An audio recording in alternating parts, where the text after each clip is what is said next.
Sunday सत्संग के अंदर श्री यमुनाष्टक के ऊपर यह सत्संग श्रृंखला जो चल रही है, दो श्लोकों के ऊपर पूर्व में चिंतन किया और आज श्री यमुनाष्टक के तृतीय श्लोक के अंदर हम प्रवेश करेंगे। भुवं भुवन पावनी मधिकतामने कस्वनैः प्रियाभिरिव सेवितां शुक मयूर हंसादिभिः तरंग भुज कंकण प्रकट मुक्तिका वालुका नितंब तट सुंदरीं नमत कृष्ण तूर्य प्रिया। श्री यमुनाष्टक का यह तृतीय श्लोक भुवं भुवन पावन। भुवम शब्द से यहां टीकाओं के अंदर जो प्राप्त हुआ, श्री यमुना जी के जो धर्म है उन धर्मों का निरूपण किया गया है। श्री यमुना जी के जो ऐश्वर्य है उस ऐश्वर्य का निरूपण किया गया है। जो हमने 6 धर्मों की पूर्व में चर्चा की है उन धर्मों का निरूपण किया गया है। तो भुवम भुवन पावन, उन श्रेष्ठ धर्मों वाले अप्राकृत स्वरूप से श्री यमुना जी इस भूतल पर पधार कर यह भुवन को पावन करते हैं। भुवन यानी भूतल, भुवन यानी यह लोक। और टीकाओं में जो प्राप्त हुआ उसके आधार पर भुवन यानी हमारा देह।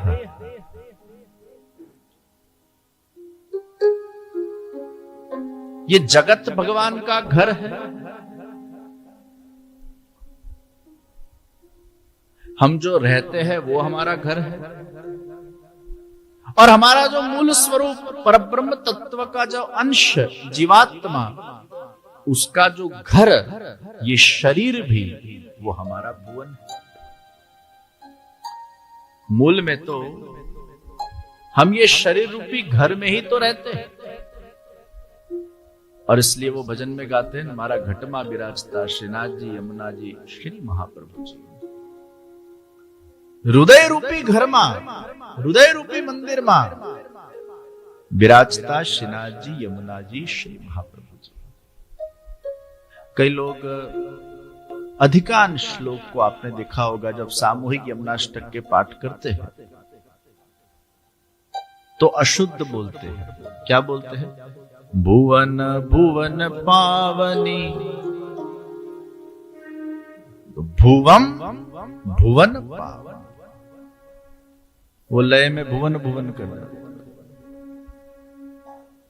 तो भुवन यानी ये लोक है, भुवन यानी ये देह है। उनको पावन करने के लिए श्री यमुना जी पधारे। कस्व नहीं, जब यमुना जी पधार रहे हैं तब एक बहुत अद्भुत स्वर रचना हो रही है।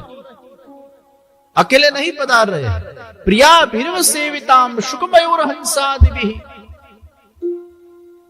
अपने प्रिय सखियों के साथ श्री यमुना जी पधार रहे हैं। ऐसे श्री महाप्रभु जी को दर्शन हो रहे हैं। शुक, मयूर और हंस। मानो के जैसे यमुना जी पधार रहे हो, जैसे कोई महापुरुष पधारते फिर आगे 2-3 लोग चलते हैं, फिर वो सावधान सावधान करते हैं। ऐसे यमुना जी पधार रहे हो और ये शुक, मयूर और हंस जैसे सावधान करते करते एक अद्भुत स्वर रचना कर रहे हैं। कस्व नहीं, मधिकता मने कस्व नहीं। शुकमयूर हंसादि भी प्रियाभिरिव, अपने सखियों के साथ, ये दिव्य घोष के साथ श्री यमुना जी पधार रहे हैं।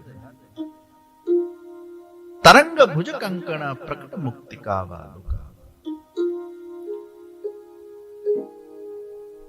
ये तरंग, श्री गोसाई जी ने जो टीका में कहा, ये तरंग कोई सामान्य तरंग नहीं है, लेकिन ये तरंगों के अंदर आचार्य श्री को श्री यमुना जी के भुजा के दर्शन हुए। तरंग भुज कंकण, तरंगों के अंदर जो रजकण विराजमान है, और ये जो रजकण है वो कोई सामान्य रजकण नहीं है, लेकिन वो भुजाओं के ऊपर जो श्री यमुना जी ने कंकन धारण किए हैं, ये कंकण के ये मोती समान रजकण है। तरंग भुज कंकण, अर्थात जब हम यमुना जी के दर्शन करें, ये दर्शन करने की भी एक बहुत सुंदर रीत हमें बताई गई कि ये तरंग वो यमुना जी की भुजा है।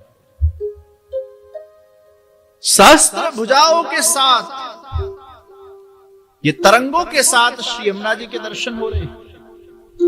ये जल में जो यमुना जी का स्वरूप है, उस स्वरूप का दर्शन हो रहा है। तरंग भुज कंकण प्रकट मुक्तिका वालुका। नितंब तट सुंदर, ये जो दो किनारे हैं ये नितंब है। नितंब तट सुंदर नमत कृष्ण तूर्य प्रियाम। हे भगवान के चतुर्थ प्रिया, जिनको भगवान में अत्यंत स्नेह है और भगवान को जिनमें स्नेह है, ऐसे चतुर्थ प्रिया श्री यमुना जी को मैं नमस्कार करता हूं। तो यमुनाष्टक में 3 नमन है, नमामि, नमोस्तु और नमतः। तो पहले नमामि, फिर नमतः और फिर नमोस्तु। यह आधिदैविक स्वरूप को, जो स्वरूप को श्याम सुंदर के अंदर अत्यंत प्रेम है, ऐसे स्वरूप को नमत कृष्ण तूर्य प्रियाम, भगवान के जो चतुर्थ प्रिया है, गोलोक में आधिदैविक स्वरूप से वो जो साक्षात विराजमान है और भगवान की सर्व निकुंज लीलाओं का जो संयोजन करती हैं, ऐसे यमुना जी को नमस्कार। तो भुवम भुवन पावनी, यहां टीकाओं में प्राप्त हुआ कि 3 विशेषण के ऊपर यहां ध्यान देना है। सबसे पहला विशेषण भुवम भुवन पावनी, दूसरा विशेषण प्रियाभिरिव सेविताम, और तीसरा नमत कृष्ण तूर्य प्रियाम। ये तीनों विशेषणों के अंदर श्री यमुना जी के अंदर जो प्रभु के लिए स्नेह है, प्रेम है, भाव है, इसका दर्शन हो रहा है। और जब टीकाओं को हम समझे तब हमें पता चलता है कि किस प्रकार ये 3 विशेषणों के माध्यम से यमुना जी के अंदर जो प्रभु के लिए प्रेम है ये प्रदर्शित होता है। तो सबसे पहला विशेषण भुवम भुवन पावन। श्री यमुना जी सूर्य पुत्री बनकर नारायण के हृदय में से भगवत इच्छा से भक्तों का उद्धार कल्याण करने के लिए, भक्तों को प्रभु से मिलवाने के लिए, भक्तों के तनु को नवतनु बनाने के लिए, भक्तों के देह रूपी भुवन को पावन करने के लिए, ये लोक के अंदर दैवी जीवों का विशेष रूप से भगवत संबंध करवाकर उनके अंदर भक्ति भाव की वृद्धि करवाने के लिए श्री महाप्रभु जी के साथ यमुना जी पधारे हैं। किसकी इच्छा से? श्याम सुंदर की इच्छा से। बहुत सुंदर भाव है, इसमें स्नेह है। यमुना जी अपनी इच्छा से भूतल पर नहीं पधारे हैं, प्रभु की इच्छा से प्रभु के कार्य को करने के लिए पधारे। यानी प्रथम विशेषण में क्यों पधारे? तो प्रभु के लिए प्रेम है, उनका आदेश है, उनकी आज्ञा है, उनकी आज्ञा को शिरोधान्य करके उनके कार्य को करने के लिए इस भूतल पर पधार रही है। ये स्नेह का भाव है। दूसरा प्रियाभिरिव सेविताम शुक मयूर हंसादि। अपने सखियों के साथ पधार रही है, अपने प्रिय सखियों के साथ पधार रही है। क्यों प्रिय सखियों के साथ पधार रही है? क्योंकि प्रभु का कार्य है। प्रभु का कार्य अकेला हाथ नहीं होता है, उसमें बहुत सारे लोग चाहिए। प्रिय सखियों के साथ पधार रही है और तुर्य प्रिया बनकर, ये तुर्य प्रिया नमद कृष्ण तुर्य प्रिया, ये तुर्य प्रिया के अंदर अतिशय प्रेम, अतिशय स्नेह, जिसको भगवान को सुख देने के अलावा और कोई जिसका लक्ष्य नहीं है, ये तुर्य प्रिया है। ये तीनों विशेषण के अंदर मूल तत्व वो प्रेम तत्व है। और इसके अगर हम गहराई में जाए, जीवन के अंदर हम जो भी कार्य करते हैं उसमें अलग अलग भाव रहते हैं। पहला भाव स्वार्थ का रहता है। कोई भी व्यक्ति कुछ भी काम करेगा, उसमें अगर स्वार्थी व्यक्ति की प्रकृति है तो उसको अगर कुछ लाभ होगा तो ही वो करेगा। वो कुछ भी करने से पहले सोचेगा आमा शू फायदो, what I will get. If I will get something, I will do. If I don't get anything, I will not do. उसको अगर कुछ प्राप्ति होगी तो ही वो करेगा।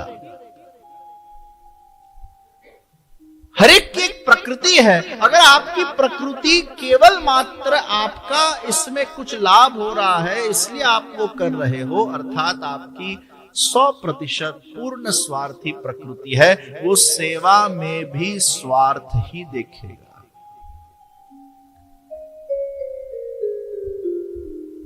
ये बगला ना जे हाथ ऊपर हो, हाथ जोड़ीने हम लागे अपने ध्यान करे छे, पण एनी नेत्र नीचे माछला पकड़वामां पड़ेली होय, एना ध्याનમાં એ माछला पकड़વાનો भाव छे। लगता है कि ध्यान कर रहा है लेकिन उसका ध्यान तो मछली पर है। स्वार्थी प्रकृति का व्यक्ति केवल मात्र लाभ और लोभ से ही कर्म करता है। और आप अधिकांश देखना, जितना स्वार्थ ज्यादा उतना दुख ज्यादा। अगर आप ज्यादा दुखी होते हो ना, उसका अर्थ है आपका स्वार्थ का मापदंड थोड़ा ज्यादा है। क्योंकि जितना स्वार्थ ज्यादा उतनी एक्सपेक्टेशंस ज्यादा, व्यक्ति दुखी होता है। तो एक भाव स्वार्थ का, और जब तक उसका स्वार्थ संतुष्ट होगा तब तक ही वो कार्य करेगा। और जब उसको ऐसा लगने लगेगा अब यहां मुझे कुछ फायदा नहीं हो रहा है, वो छोड़कर चला जाएगा, क्योंकि वहां स्वार्थ ही था शेष। एक व्यक्ति कार्य करता है,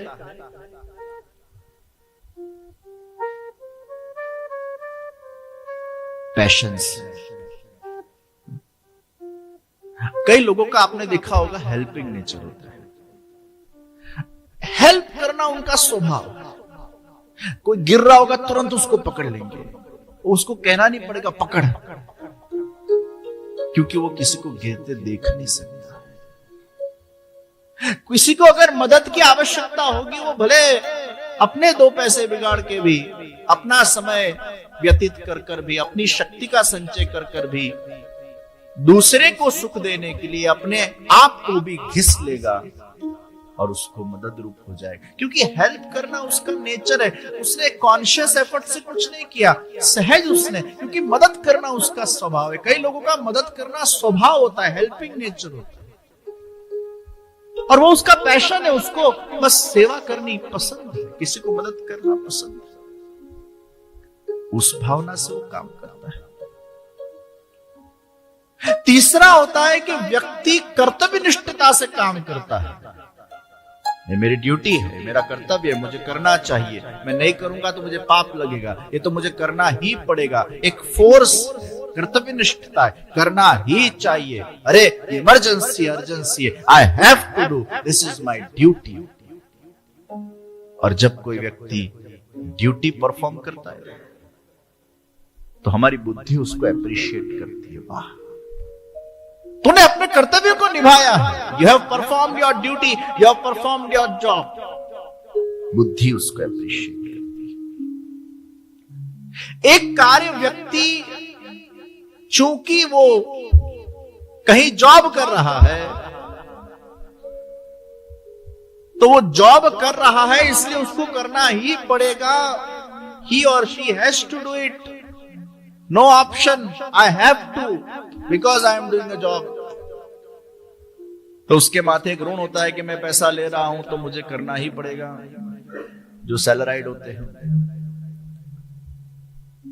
तो वहां एक प्रेशर आता है, कई बार करना ही पड़ेगा, दिन हो या रात हो करना ही पड़ेगा। एक होता है व्यक्ति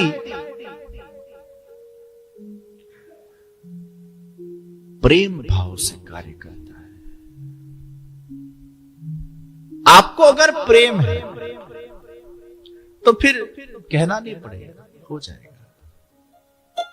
प्रेम चाहिए, और प्रेम भाव इतना उत्तम भाव है कि उसमें जब आप प्रेम से कोई कार्य करोगे तो आपको उसमें जरा भी स्ट्रेस नहीं होगा, टेंशन नहीं होगा, प्रेशर नहीं होगा, जरा भी हेडेक नहीं होगा, ऐसा अपने आप को धक्का नहीं मारना पड़ेगा।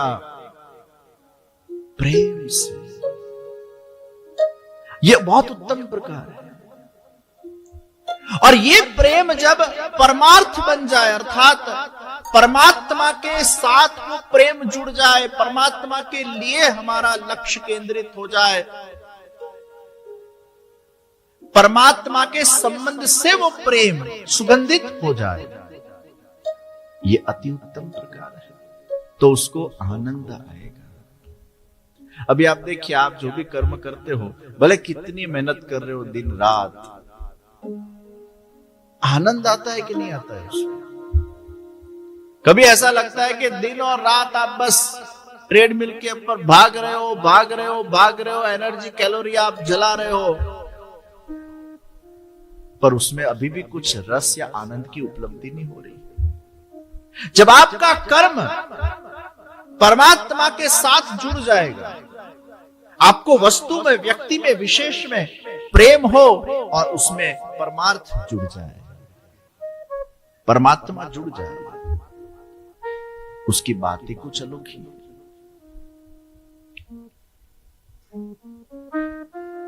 एक बार एक आदमी था, परमात्मा का बड़ा भक्त, रोज सेवा पूजा अपने हिसाब से करता था, और उसको अपने मालिक के लिए बहुत प्रेम। सैलराइड आदमी था, भले ही सैलरी लेके काम करता था, लेकिन उसमें प्रेम था। तो हुआ ऐसा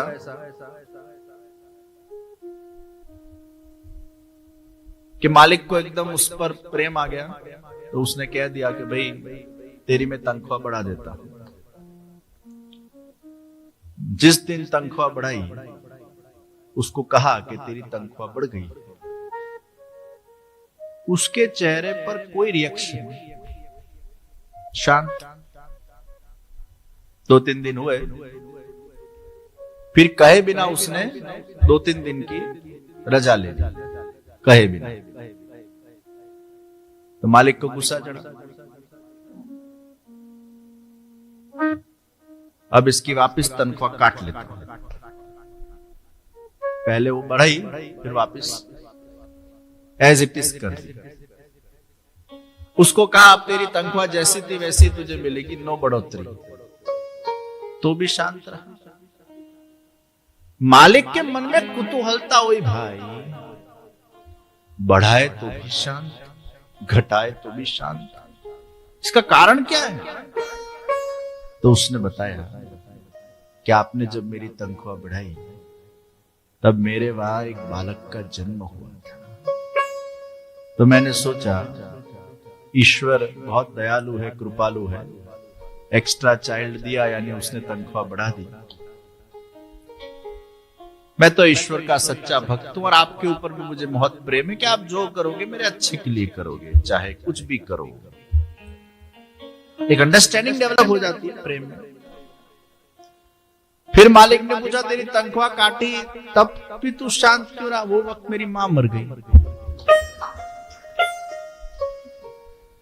तो मैंने सोचा वो ले गई उसका भाग का, बालक आया तो तनख्वाह बढ़ गई, ये मरी तो तनख्वाह घट गई। तो मैंने ऐसा सोच लिया, वो ले गई, उसके भाग का था, ले गई, और इसलिए मैंने रजा पाई। कहने का भावार्थ यह है, जब व्यक्ति में प्रेम प्रकट हो जाता है अपने कार्य के प्रति, अपने इष्ट के प्रति, तब उसके अंदर एक ऐसी अंडरस्टैंडिंग डेवलप हो जाती है कि फिर सामने वाला उसको कुछ भी कहे, उसको वो मिसअंडरस्टैंड नहीं करते, कभी भी नेगेटिवली उसको नहीं लेता है। शायद दो शब्द उसको कहीं भी जाए तो भी वो पॉजिटिव ही रहता है, वो आनंद में रहता है, प्रेम में रहता है, क्योंकि प्रेम है। और अगर स्वार्थ होगा, अतिशय गिव एंड टेक की भावना होगी, टर्म्स कंडीशन ओरिएंटेड कॉन्सेप्ट होगा, तो थोड़ा भी अगर उसको कुछ कहा जाए तो वो विमुख हो जाएगा, डिटैच हो जाएगा, बुरा लग जाएगा, क्योंकि वहां प्रेम का भाव है। तो कई बार प्रश्न होता है ये प्रेम को कैसे पैदा किया जाए? आपकी प्रकृति आप खुद जानते हो कि आपकी प्रकृति के अंदर अगर वो प्रेम तत्व है ही नहीं और बारों बार स्वार्थ तत्व ही है, तो कैसे उसको लाया जाए, उसका प्रयास कैसे किया जाए? तो उसका साधन किया जा सकता है एक्शंस। देखिए, आपके स्वभाव के विपरीत अगर आपको कुछ भी करना रहेगा तो उसमें एक चीज आप ध्यान रखना, you have to bear the pain to get the gain. You have to come out of your comfort zone. अगर आप अपने कंफर्ट जोन में से बाहर नहीं निकलना चाहते हो तो आपके अंदर कोई भी प्रकार के अभ्यास को अगर साकार करना हो वो बहुत कठिन है। अर्थात जैसे अगर किसी के मन में ये जागृति आ जाए कि मुझे अब कसरत करना है, तो सबसे पहले तो वो सुबह जब उठता है और सोचता है कि मैं उठ के कसरत करूं, तो उठने से पहले उसमें वो आलस पैदा हो जाता है। कौन हाथ हलावे, कौन पग हलावे, कौन आटली बड़ी मेहनत करे, ये दंड करने में कितना कष्ट होता है। અને જેને આમ વર્ષોથી કસરત ના કરીને એને દંડ બેઠક કરો ને, કડાકા ફટાકા બોલી જાય। વર્ષોથી જકડાયેલા પગ, વર્ષોથી જકડાયેલા, तुम्हें बहुत जरूर है भैया।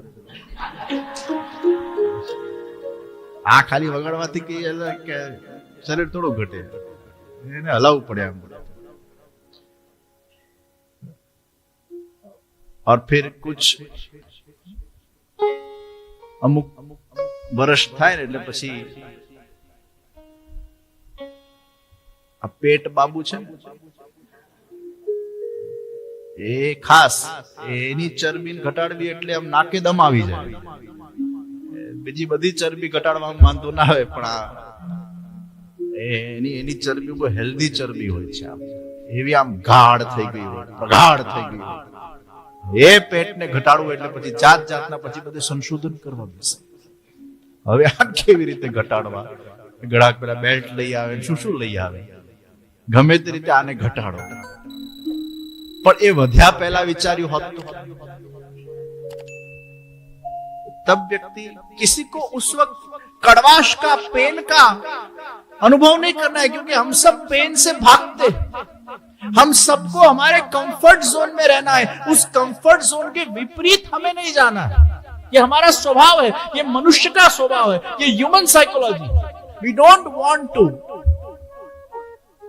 गो out of way our comfort zone. तो सबसे पहले अभ्यास की यात्रा में जब हम आगे बढ़ रहे हो तो कंफर्ट जोन आपको छोड़ना ही पड़ेगा। उसमें आपको कष्ट होगा, पेन होगा, लेकिन वो अच्छे के लिए। मुझे एक जने ने पूछा कि जे आप સૌથી પહેલા શું ખાઓ? એટલે મેં એને કીધું કે હું સૌથી પહેલા રોજ લીમડો ખાઉં છું। મને કે મીઠો કે કડવો? કડવો। મને કડવો લીમડો આપ પહેલા ખાઓ છો? મેં કીધું હા, કેમ? કે કડવાશથી આપણે દિવસનો આરંભ કરીએ ને પછી આખા દિવસમાં કેટલી એક કડવાશ આવે ને એને પચાવી શકે।